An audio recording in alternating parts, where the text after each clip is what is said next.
Oh no, you're in a panic because you've broken off the clip on your side brush on your DEEBOT. What do you do now? See these little clips here? They hold on your side brush. Now, if one snaps, what are you going to do about it? Send it in for warranty, or you can buy replacement clips and you can put them in just like this. Now I really want you to watch my other videos to get you to this point, but you can open up your DEEBOT, and then this cap here is the side brush motor. On the top there's a little cap with 4 clips.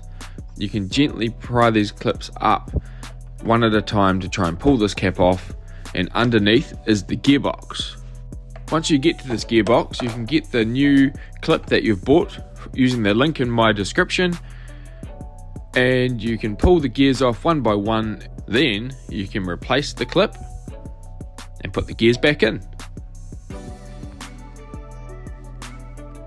Now that the cap's out of the way, you can see the clips there. Pull this top gear out, it's the biggest one. If you flip it over, there's a little gear on the bottom. Take it out. Take the next gear out. I used a small flathead screwdriver just to help pry it up. Also has a small gear on the bottom, so you can get it the right way around when you put it back. Now if you push from the bottom, the clip comes up, and there you have it. That one's still okay, but if you've got a snap one, you replace it with one that looks like that.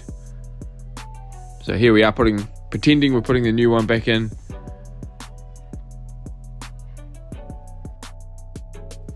Now the smaller gear goes back in,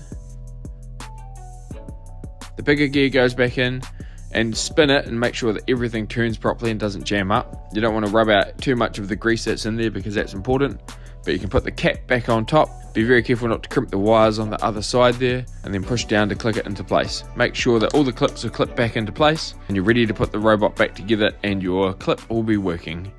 See you next time.